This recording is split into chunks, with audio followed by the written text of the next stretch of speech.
So without further ado, let's jump right into what we're going to be discussing.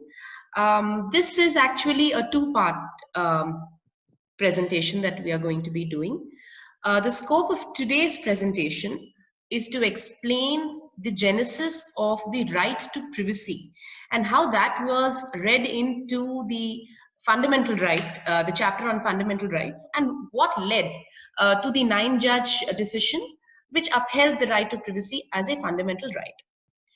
And in the next seminar, what we will be doing is, now that the right to privacy is a fundamental right, what next? What is the repercussion of that? What is the impact of that on our daily lives? We'll first start with the Aadhaar, the 5-judge decision, which decided the constitutional validity of the Aadhaar Act, and then briefly take you through the Personal Data Protection Bill, because that has arisen actually as a consequence of the 9-judge bench. There are several parts of the 9-judge decision in KS Puttaswamy, which talks about the need for protection for informational privacy. So that's what we will be discussing in the next seminar. But coming back to today, so let's go back to the very basics. Let's go back to our Indian Constitution. So Constitution, as you know, we gave ourselves a Constitution in 1950. There are several facets to the Constitution, but it has been recognized time and time again that Part 3 of the Constitution, that is the part that deals with the fundamental rights, is the most important or forms the core of the Constitution. It's the core essence of the Constitution. Why is that? It is because it deals with the most fundamental and intrinsic rights given to an individual. So the individual has been placed on a pedestal and given, and not only given rights, I should say his rights have been recognized. We are nobody to take away anyone else's rights. Even the Constitution says that rights, these particular rights, cannot be taken away unless and until there is authority of law. So Part 3 of the Constitution, which is the chapter on fundamental rights, we usually talk about Article 14, which is right to equality. We talk about Article 19, which is a right to freedom, freedom to move, freedom of speech and expression, freedom to gather, and freedom to profess your trade and calling. There is a lot of discussion that you all are aware now with the Sabarimala decision and some other decisions, that there is Article 25, of freedom to profess and practice your religion. So there are various rights within Part 3 that are recognized. Where does privacy fit into all of this? So let's do one thing. I don't know how many of you have the Constitution of India with you, but Article 21, which formed the fulcrum of this 9-judge decision, is a very simple article, and I'm going to read it out to all of you. It's it's one of the smallest articles, and so much has been said about it. It says, no person shall be deprived of his life or personal liberty except according to procedure established by law. So I'm going to read it one more time. It says, no person shall be deprived of his life or personal liberty except according to procedure established by law. So there are few very interesting things about this article that I want to share with you. The first thing is, it says something that should not be done. It says, unless there is a procedure established by law, something cannot be done. And what is it that cannot be done? No person shall be deprived of his life or his personal liberty. Then another interesting thing about this article is it says person. It doesn't say citizen, it says person. So it goes beyond a mere citizen. And it says he shall not be deprived of his life or personal liberty. So it recognizes that there is life. At the same time, there is a right to personal liberty. So right to life and right to personal liberty, both which are guaranteed under Article 21. And the most important thing, it says you cannot be deprived of your right to life or your right to personal liberty except according to procedure established by law. Now, why am I stressing on all of this, on life, personal liberty, procedure established by law? I want you to remember all of these different phrases because we're going to connect the dots towards the end of this session. So we're going to stop here with Article 21 and go back. There was this very famous case of A.K. Gopalan. Now, that case dealt with Article 21. That case actually dealt with how procedure established by law has to be interpreted. And this was a judgment in 1950. It was, as my former boss, Mr. Venugopal used to say, his father argued this case. And it was one of his most famous losses. And his arguments formed part of one of the greatest dissents in constitution law, which is the dissent of Justice Fazal Ali. The question there was with respect to certain laws. I think state of Madras had imposed certain laws, and the question really was, what really is the scope of procedure established by law? Is it a mere law? As long as there is a law, irrespective of whether it is reasonable, it may be the most irrational law. It might be something which is unfathomable. Like in one of the examples given is for theft or something as minor as theft or robbery. Would you have a law to say cut off somebody's hands or put somebody in boiling oil? Is that a justifiable law? Unfortunately, the majority in that judgment said procedure established by law, we are going to give it a literal interpretation. And we are not going to look at anything else as long as there is a law and that law prescribes a procedure. So this is where things were in 1950. There was a very literal interpretation of various terms given, even in the chapter of fundamental rights. Then let's now talk a little bit about privacy before moving to the judgments of MP Sharma and Kharak Singh. Now, privacy, as we all now understand, we are very, very privileged. We must, all of us today, we are over 228 participants today that I see. We must realize that each one of us is extremely privileged. We have access to internet. We have access to either a mobile or a laptop. We have access to a network that has a peer group network that has managed to reach this email and this information to you and reach this broadcast to you. You are very privileged.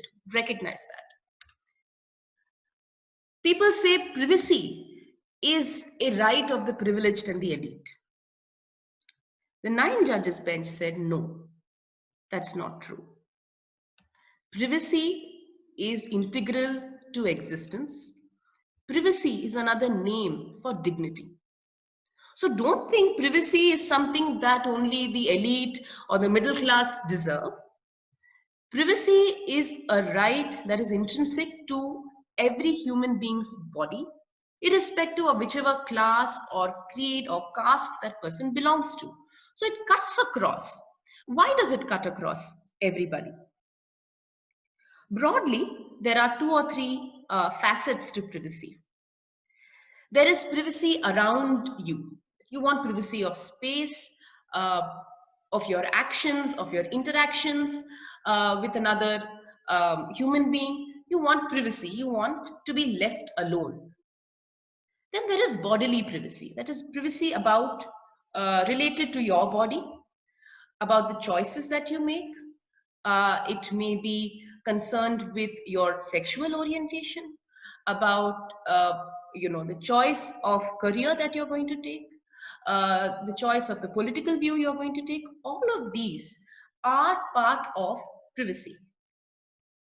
And when we talk about choice and mind, so there is body, there is choice on what I do with my body, and there is behavioral privacy or informational privacy. And now informational privacy then moves on to data, which is what we'll be talking about in the next session. What is my information? Does it belong to me? To what extent can I ask for privacy over information that I have voluntarily parted? What is the various rights associated with that form of data and information that you have put out? What privacy can you legitimately expect? So this is very broadly speaking, this is what privacy is. It is not something that can be defined. It is not something that you can write in half a page or 2 pages for that matter. And it is also a concept that is going to keep evolving as mankind evolves, as our thought processes evolve. And we will see this as the thought process of the judges and judgments moved over the decades. We'll see how, interestingly, the concept of privacy also started changing. So we were at 1950 when A.K. Gopalan said, liberty, right to life, it can be taken away, deprived, as long as there is procedure established by law. That's where we stand. Let's now come to MP Sharma. Now, this was a decision in 1954. I think it was 54. 1 second. Yes. It was in 1954 that the decision of MP Sharma was rendered. Now, there is a very interesting fact that you must know about this judgment. It was given by 8 judges. Then the next judgment I'll be discussing, which is just the judgment of Khadak Singh, was given by 6 judges. And the reason it was given by an even number of judges was because in those days, we didn't have 30 judges or 33 judges as we know today in the Supreme Court. There were only 8 judges, and they all sat together, or en banc. They all sat together, which is why it is an 8 judges decision. Now, the judgment of MP Singh, nobody argued right to privacy in that judgment, the way it was argued later on. The case of MP Singh was a case related to the right of, was an Article 32 writ for quashing of certain search warrants that were issued against the Dalmia group and certain individuals from that family. The case was that this affects my 19(1)(d) and Article 20. So Article 21 was not even argued in that case. They argued Article 20, and they said, if you're going to search my premises and you find incriminating documents, then that violates Article 23, which says that no person can be compelled to be a witness against him in his own case. The court said that search warrants do not violate any fundamental right, and also went on to dismiss the writ petition. But what is interesting is that for some reason they did note there is one sentence which is actually given out of context. We've read these judgments so many times during both the 9-judge as well as a 5-judge decision, and we couldn't understand why that sentence is there. But there is a sentence in MP Sharma, and I'm going to read out that sentence.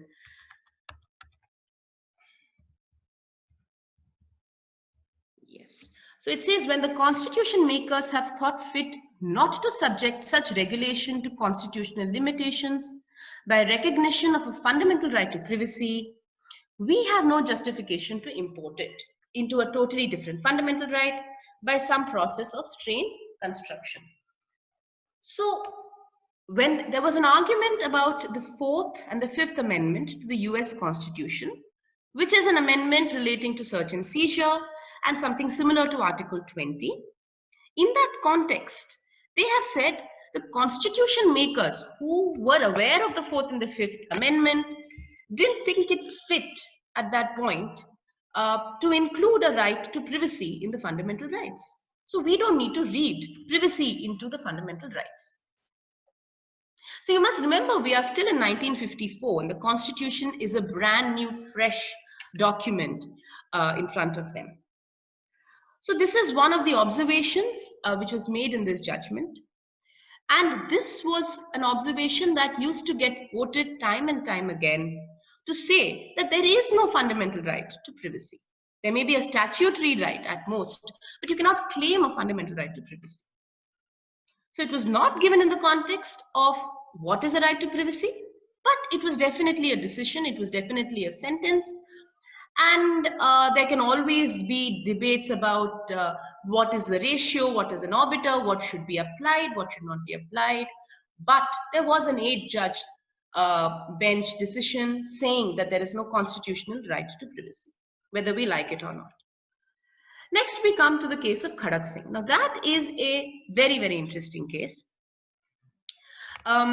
This was a case of a person, Khadak Singh, who was acquitted. He was charged of dacoity and then he was acquitted. But he was known as someone called a history sheeter, somebody who seems to have had a history of maybe committing certain offenses. So he was under surveillance. Now, there were 2 or 3, there was a regulation, there was a UP regulation which was challenged by him.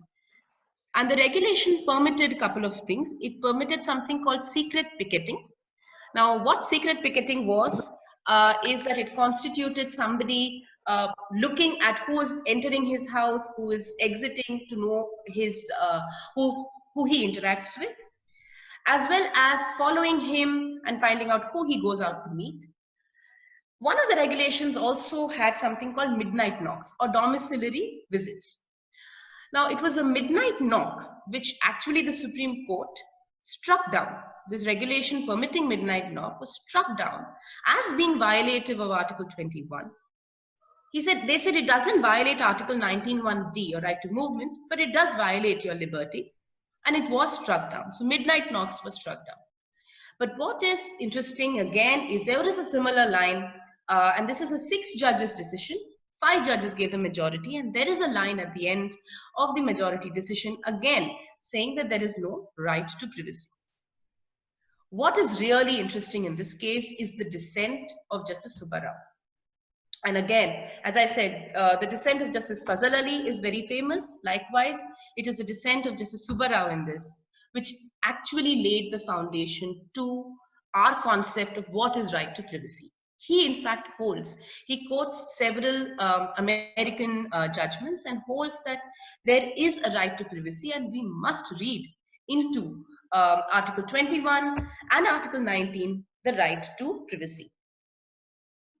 He also said that there was no law, and therefore, even going by procedure established by law, you can strike it down. But of course, that was the minority decision. Why did we discuss, again, MP Singh and Khadak Singh, MP Sharma and Khadak Singh? Is because these formed the reason for referring the constitutional challenge to the Aadhaar enactment. These 2 judgments were the reason why the challenge was actually referred to a 9 judges bench. Now, before coming to the 9 judge bench, there is some more pieces of the jigsaw puzzle that we need to put in place.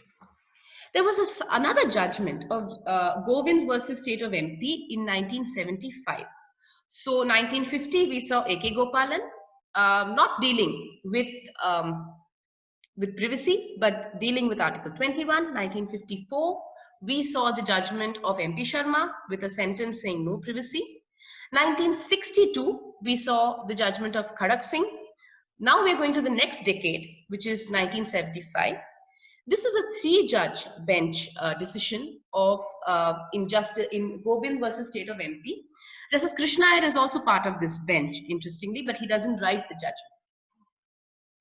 Now, Gobind versus State of MP was a challenge to something very, very similar as the domiciliary visits and the secret picketing, etc.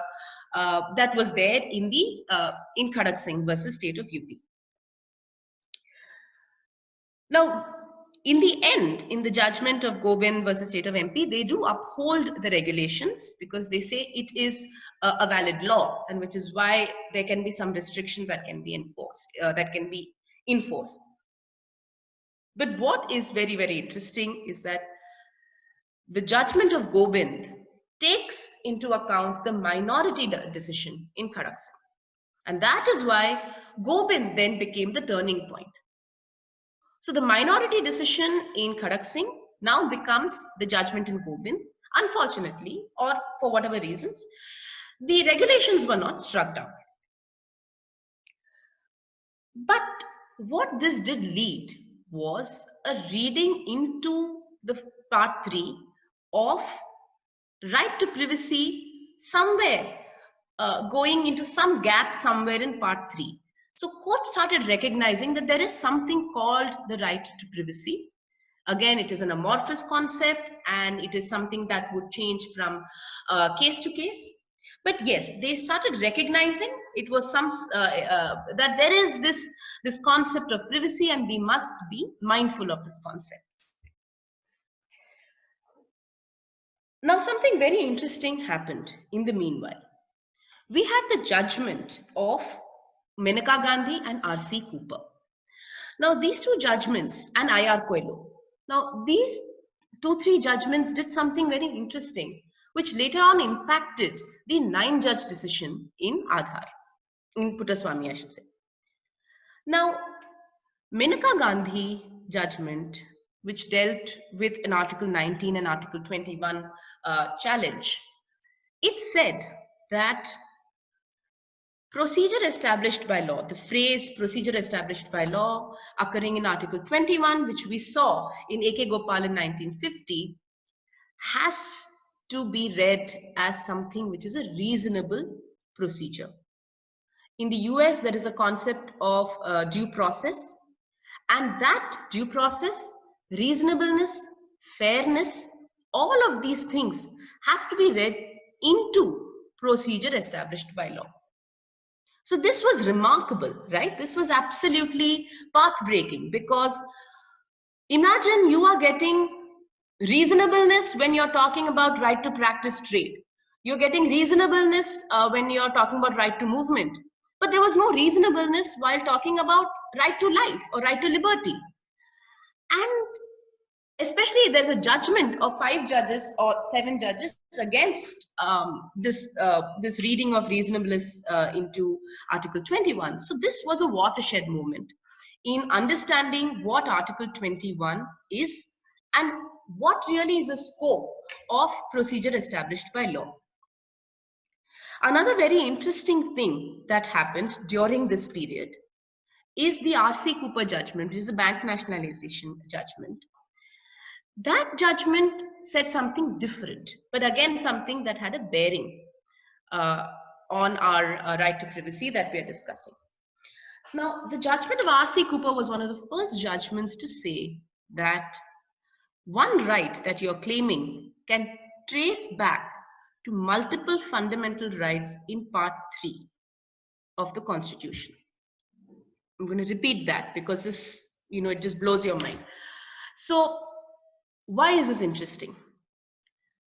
This judgment and the judgments following this said that, or I should stop here.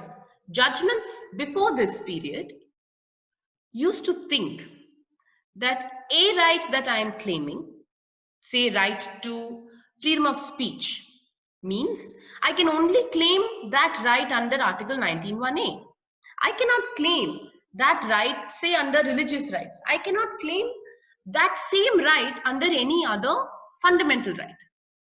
R.C. Cooper recognizes that there is there is actually overlap. These are not mutually exclusive concepts. These are concepts that are going to flow into each other. If you look at either a transaction, or if you look at an event, or you look at a right that I'm claiming, it has so many different shades to it that I can actually look and find out this right going back to different articles of fundamental right chapter. Again, that is a very, very, very interesting concept. And these two concepts, that is the Maneka Gandhi's due process concept and this multiple tracing of multiple parenthood of a right, so to say, they both merged together in the 9-judge bench. So I don't know if I've confused you people more, or if I made myself clear. But what has happened now, and I'm only setting the stage for the 9-judge bench. What has happened now, therefore, is one right can be claimed or can be traced back to multiple rights, multiple fundamental rights. And Article 21, procedure established by law, has now been explained to be a procedure that is just, fair, and reasonable. Now let's come back to the 9-judge bench. As I said earlier, there was a need for the 9-judge bench only because MP Sharma was an 8-judge bench. So now there is this 9-judge bench, and it's a 9-judge decision, concurring decision, with a thumping verdict that there is a right to privacy which traces back. Now this is interesting. Almost every judge who wrote their decision, their concurring decision, as well as the main decision of Justice Chandrachud, has said that this right to privacy can be traced to various other articles in Part 3. So don't look at privacy as a standalone concept.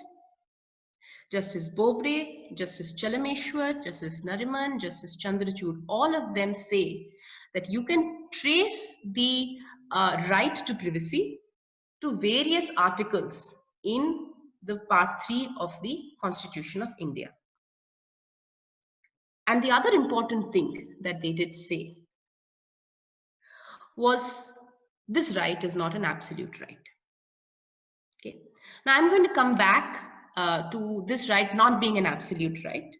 I thought it's interesting to also share with you some foreign judgments on privacy, as well as what happened between Gobind to the 9-judge bench, right? So what had started happening in the Indian context was that post Gobind, which was only a 3-judge decision in 1975, till 2017, the Supreme Court had been taking the view that there is a right to privacy, and they were examining it on a case-to-case basis. They would somehow distinguish MP Sharma and Khadak Singh, or say that the inference was not necessary to have been drawn in those cases, so on and so forth. Now, there are some very interesting cases I thought you will be interested to know. There was this very famous case of X versus Hospital Z in 1998, where again, and these are some cases where, though they recognized, like in Gobind, they recognized the right to privacy, they went on to say that irrespective of that, there is a sufficient requirement to have a law to restrict this freedom. So X versus Hospital Z was a case where a person's blood reports came as being HIV positive. And the question was whether his status as being HIV positive should be disclosed to someone who's coming to ask or not. And they said, yes, in the larger interest, we need to disclose this, or the hospital can disclose this. Another case was that of PUCL, which is the telephone tapping case of 1997, where they did find a a compelling reason to allow tapping of telephones in certain situations.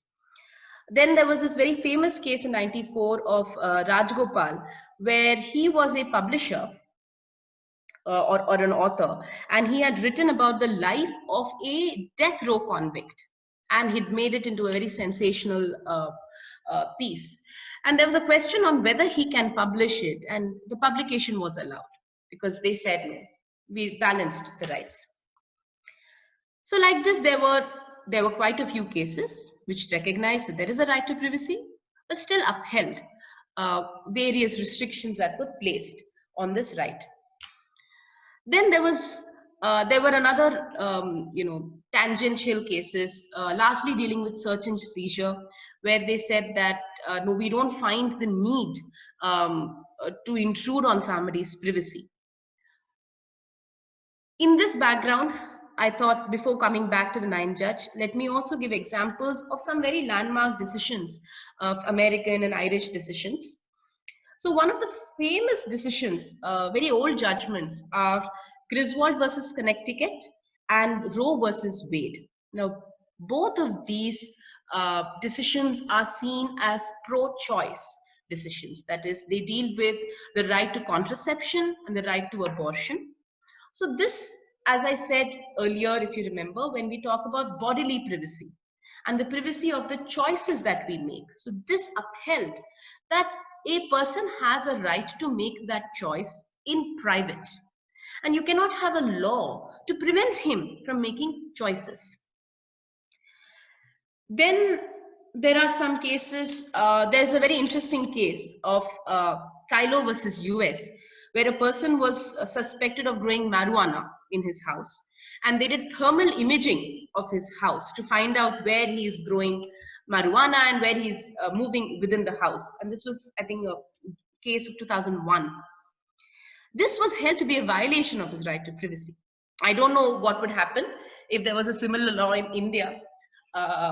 It'll have to be seen on a case-to-case basis, which is what we say in all our judgments, to be examined on a case-to-case basis. But it's interesting to see that they said that, no, you can't do thermal imaging. It is a violation of his right to privacy. Again, judgments of the judgments in Europe, in US, have therefore evolved.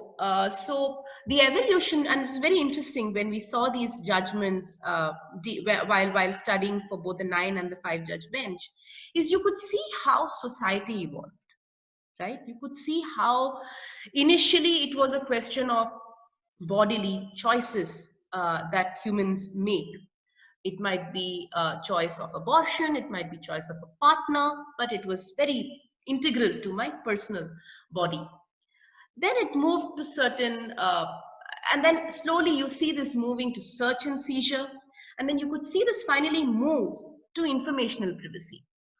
Data, privacy of data that I have stored. Who has access to this data? And so you can see as society has evolved, as our expectation, the kind of expectation that we have, the kind of understanding of our own rights that we now have as we get more educated, and with each generation, this enlightenment or this expectation of a right is growing day by day. A child today cannot imagine that Siddharth and I grew up in a time when there was no internet. I mean, it's just, they just can't imagine that there was life pre-internet. So it's mind-boggling for a lot of people. But yes, this is how society has evolved. This is how our expectation from ourselves, our expectation of the kind of rights that we have has evolved. And this has what has been validated in the 9 judge bench. So now coming back to the 9 judge bench, the 2 main things, takeaways from the 9 judge bench. A is this right to privacy, which is a fundamental right to privacy, is contained 100%, is contained in Article 21 of the Constitution of India. Personal liberty entails privacy, entails dignity, and they both are synonymous. So liberty, dignity, privacy, choice, these are all cases, these are all words that are all found, or rights that are preserved and protected under Article 21. Also, right to privacy can be traced to Article 19, can be traced to Article 14, can be traced to Article 25, various other articles. In fact, I think Justice Bobde specifically says, so Justice Chalameshwar specifically says that liberty can be linked to each of the freedoms in Article 19(1). And Justice Bobde says privacy vests simultaneously in Article 19(1), Article 23, which is right to right against self-incrimination, Article 25, 28, 29, which deal with religious freedom, freedom of minorities, etc. So this is a very, very remarkable thing because it has expanded the scope for our expectation. We can now expect a right to privacy in various other articles, which earlier was not even imagined. And the second important thing which the Supreme Court says is that, hey, we are giving you the right to privacy as a fundamental right. Yes, great. It's a huge step for our nation. But remember, this is not an absolute right. No one can claim this right to privacy as his absolute right. Every article in the chapter to fundamental rights has a rider. Every article has a rider.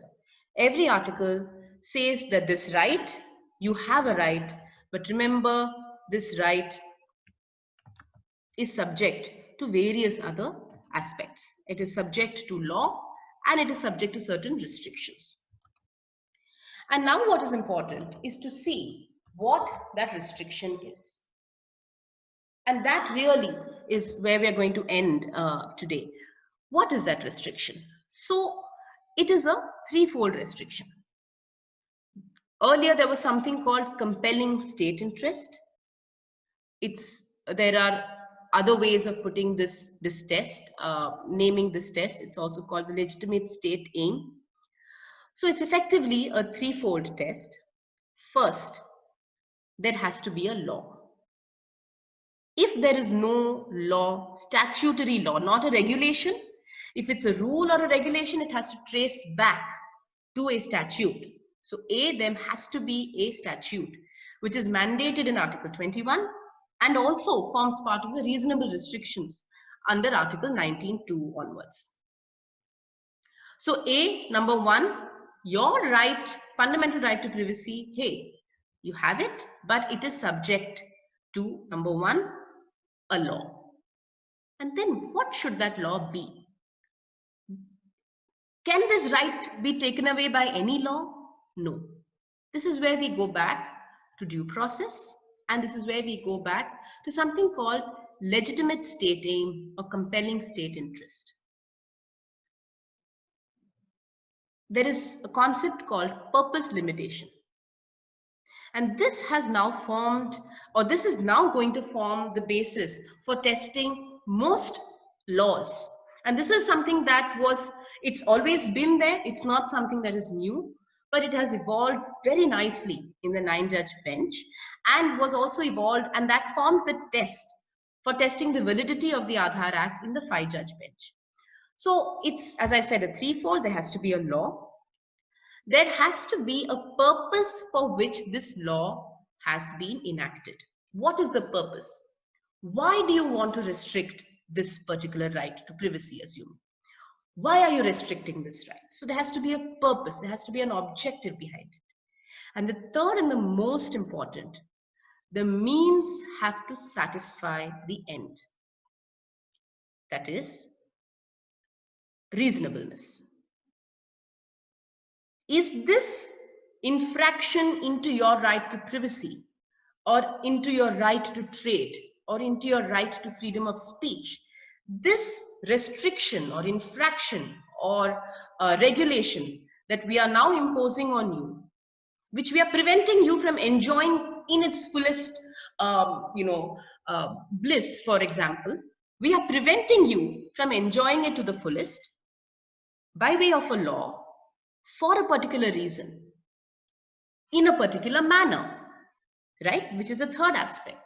Now, the means by which you're restricting this, does that justify, does it relate back to the objective? If that means is excessive, then the law fails. So it's, as I said, a threefold test. The law must show, first of all, you must show that there is a law which curtails your freedom.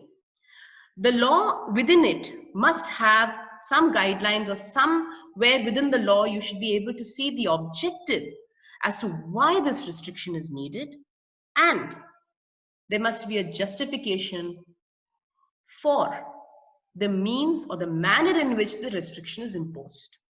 So going back to the A.K. Gopalan case, now if we apply this, if there was theft, would you kill somebody for that?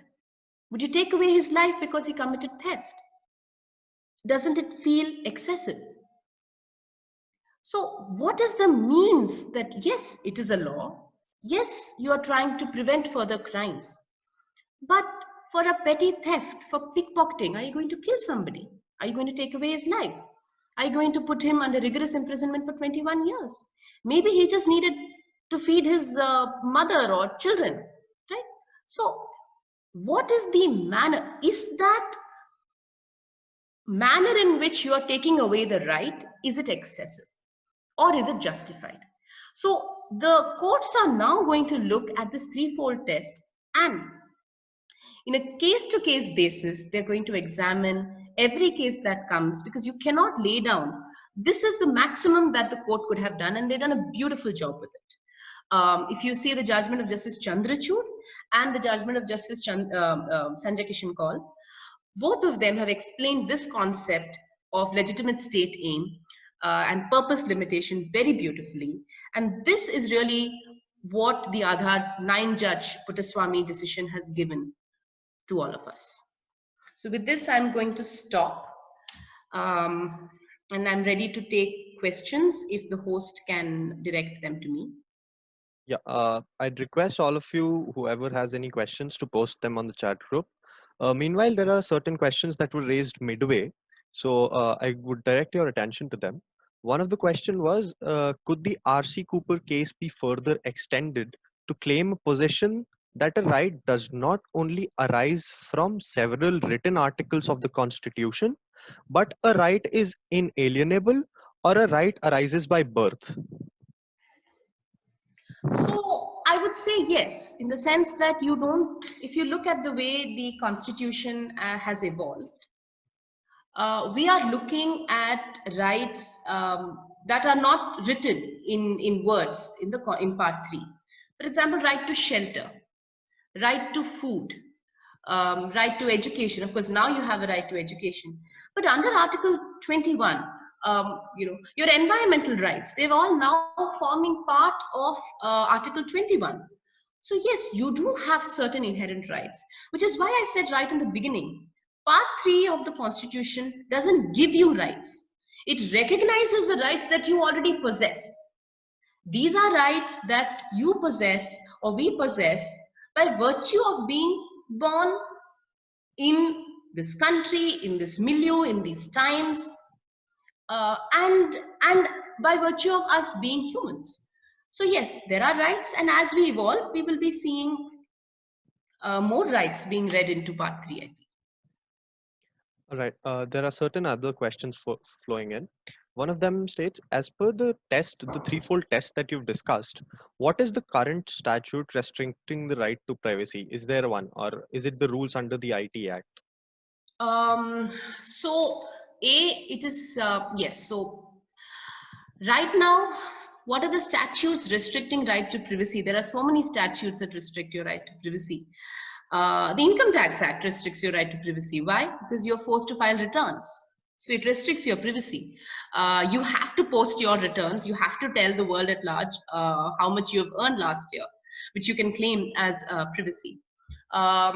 So I think the question should be, what law really protects your right to privacy, because there are a bunch of laws that can take it away. Right now, yes, you have the IT Act, but very limited. I think it is Section 43A, etc., of the IT Act, which guarantees some protection to data that you have shared, and it's more penal in consequences, in consequence of what happens when there is a violation. There is also the intermediary sensitive personal data guidelines of, I think, 2016, which talks about intermediaries who deal with a lot of personal data. We'll again be dealing with this in the next um, seminar. So if you have questions relating to, say, informational privacy, I would suggest you can pull in all those questions and then send it to us, and then we'll make sure we deal with that in the next seminar. Definitely. There's another question coming in, which says, do you think that the Puttaswamy judgment suffices the balance between RTP and RTI, that is right to privacy, and RTI? So I would say yes.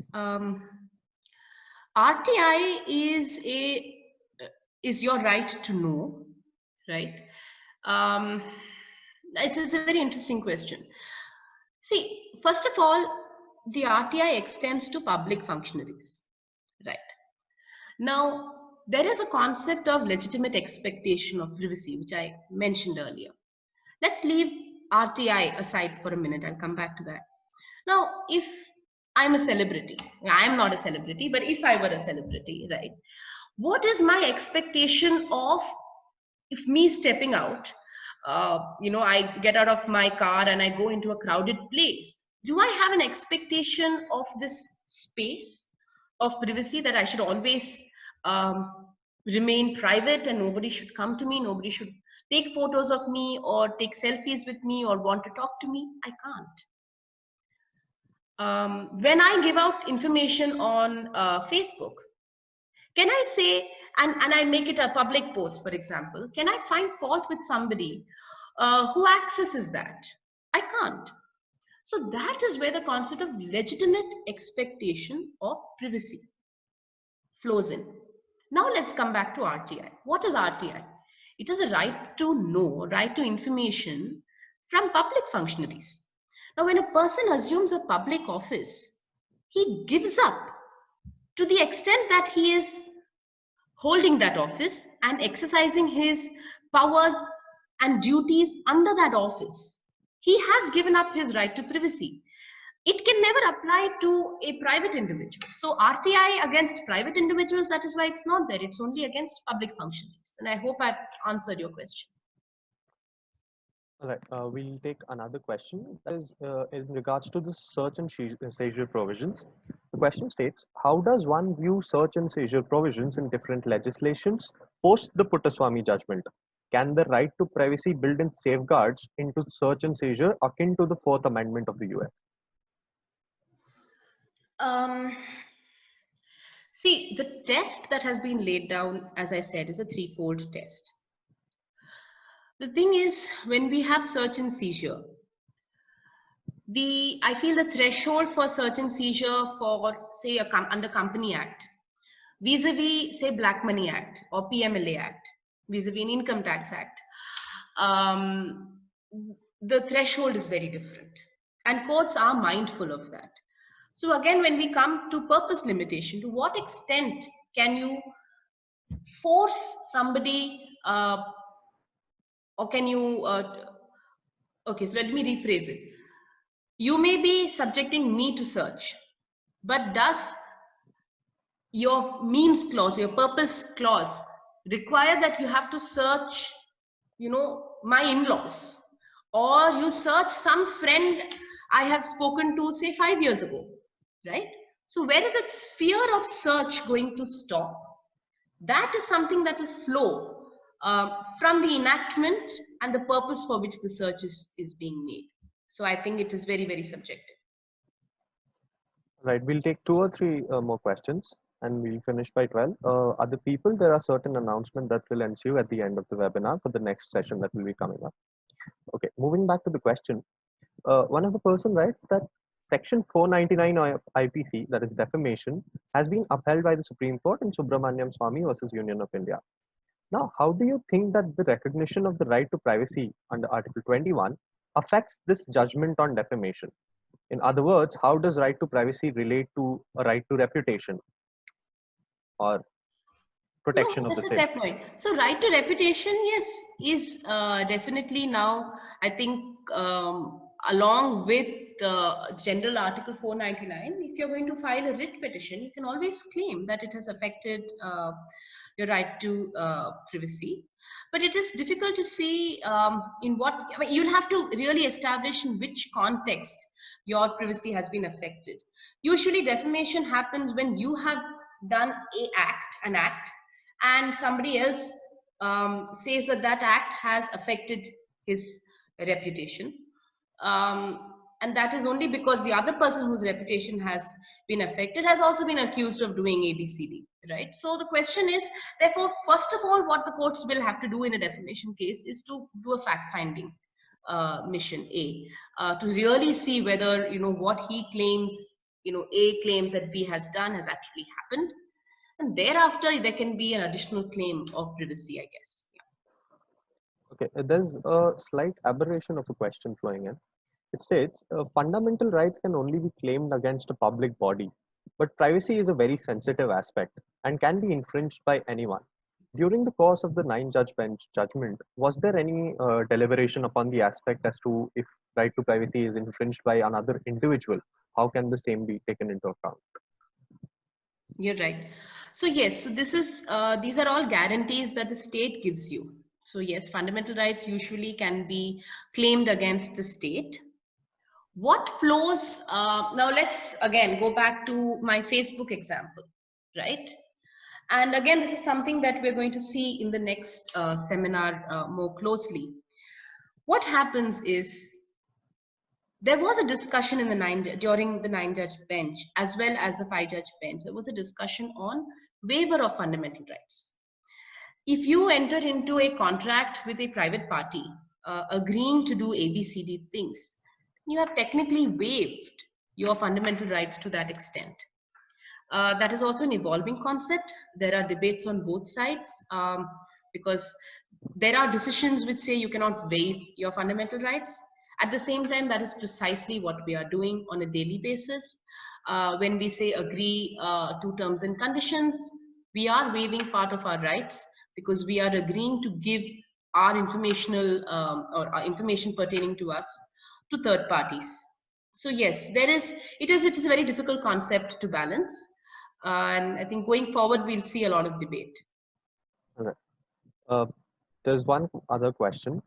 Could one understand and interpret that Article 21 is not a right of a person, but rather an obligation on the universe at large, if one could say so, to protect the life or personal liberty of that person?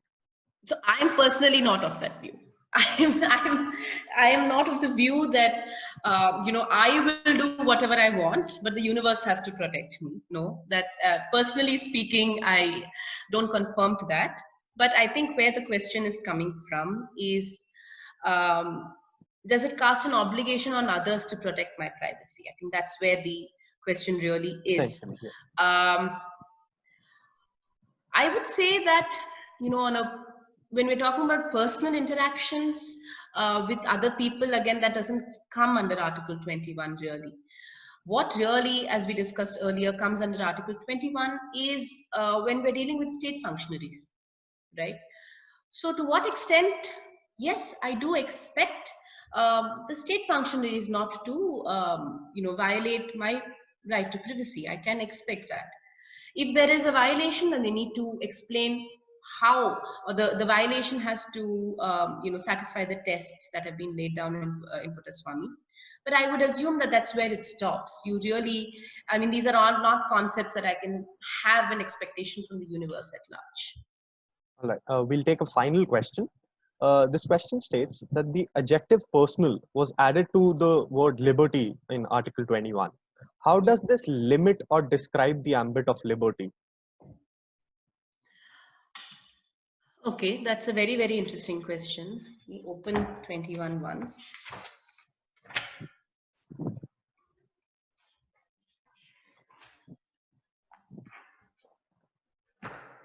Right.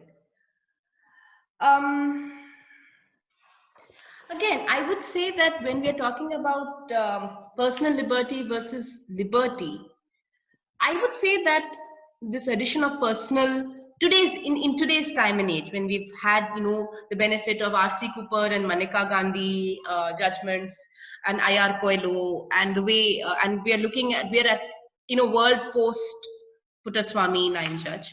I would say the addition of personal, though it might restrict your right under Article 21 to be a personal liberty, but there are so many other rights under Article 19, under Article 14 and 15 and 16 and 25 that don't deal with personal. And this judgment, as well as other judgments, have held that this right traces back to different articles. So if it's a liberty which in stricto sensu is not a personal liberty, but you can still find a fundamental right under Article 19 or 14 or 25 to protect you. All right. We'll be taking that is the only amount of questions we'll be taking in. If there are further questions, you can send them to us via mail and we'll be happy to respond to them.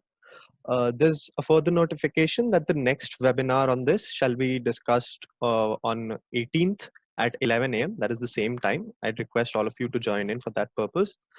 And I'd like to thank Sharanya ma'am for providing us with her valuable time.